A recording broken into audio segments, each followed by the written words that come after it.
I want you to look at something right now. Think of some major goal you want, or maybe it's one you're already working on, and you have experienced a lot of setbacks, a lot of defeats.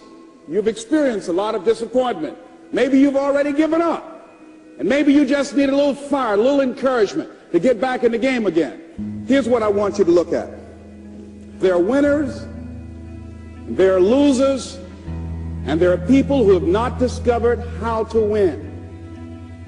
And all they need is some coaching. All they need is some help and assistance, just a little support.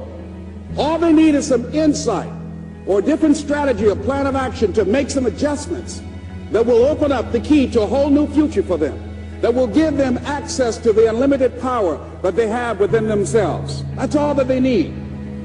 So what I want you to do is think about something you want for you, that's real for you, that's important for you, that will give your life some special meaning and power. And I don't even want you to say, I can do that. I don't want you to assume that. See, 5 years ago when I started out in this area, I would not have been able to make the mental leap that I would be up to where I am right now. I don't want you to begin to just psych yourself out. No. I want you to be able to say something to yourself that will enable you to maintain a level of integrity with yourself. That when you say this, even when you face tremendous setbacks, it will be a benchmark to keep you in the game, to keep you moving forward and experimenting and readjusting your strategy and your plan of action, continuously looking for ways to win. So what is that something?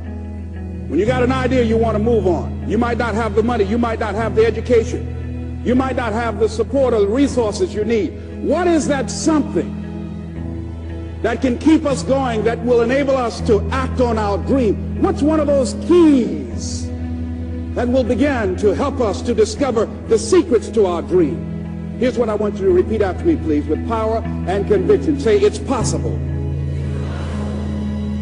That's all I want you to do when you look at your dream. Just say to yourself every day, it's possible. Just say that every day to yourself, it's possible.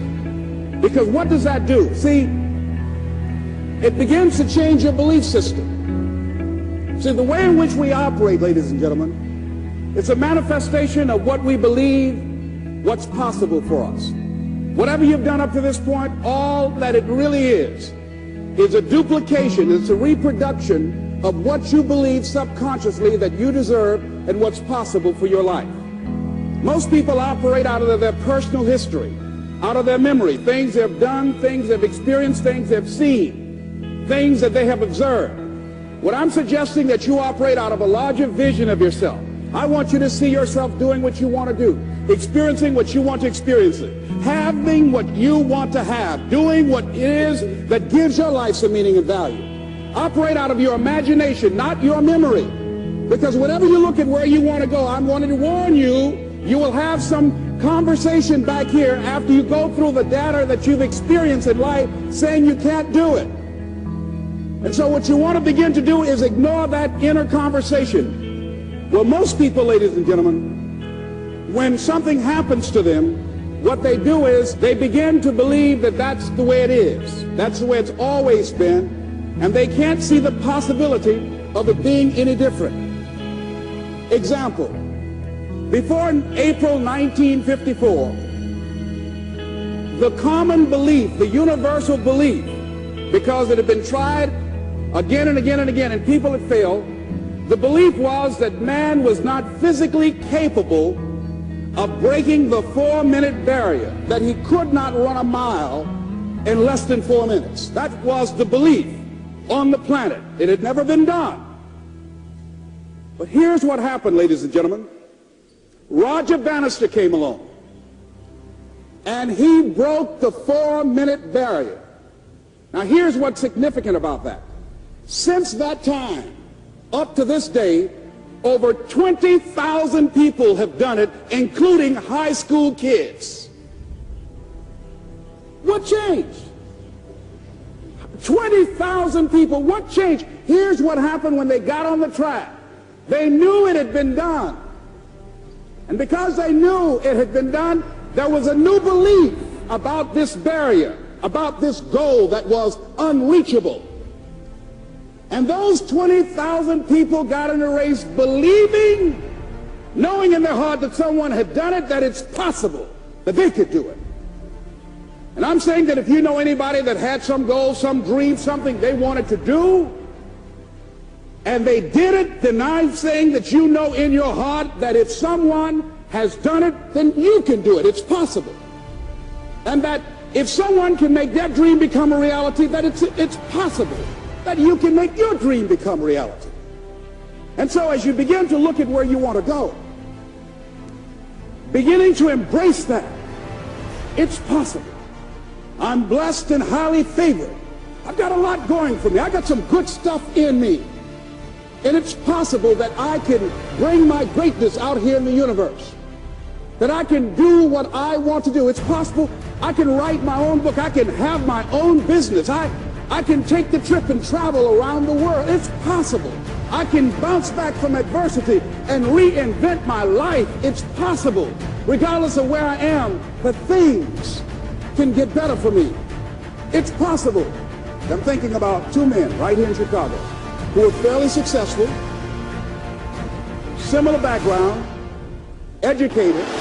They worked for a corporation for many years, and they were among many people that were laid off. Two guys who were very good friends. One went out looking for a job for several weeks along with the other one, and they faced disappointment and rejection again and again and again. They couldn't find any work, which is the story of many people across this country. One guy stopped. He became discouraged. He stopped going. He stayed home looking at television, became very argumentative and toxic with his wife, drinking beer, getting on the phone, talking to his other negative, unemployed friends. And he just gave up. The other guy kept looking for a job everywhere he could go. Every time he could get an opportunity, kept asking people, networking, checking the newspapers every day. Kept going everywhere he could, trying to find a job. You have too much education. You're overqualified. You won't be here long enough. He kept going. He kept going. He went to a place and said, look here, I tell you what, if you can't hire me, and I know you can use my talents, abilities, and skills, I don't want to sit home and do nothing. Just let me do some volunteer work. You don't have to give me anything, all right? I just want to work. I want to be busy. Guy said, okay, it's on you now, but don't expect me to give you anything. It's okay. This guy came in and worked. He was the first one there. The last one to leave was the best employee there. About 4 weeks later, one of the top managers quit. They were looking for a replacement. Guess who they selected? This other guy. This guy who was volunteering his time. He got the job. What was the difference between the two men? Eyesight and mindsight. Eyesight is judging on what you see, judging according to appearances. But mindsight is how you interpret what you see.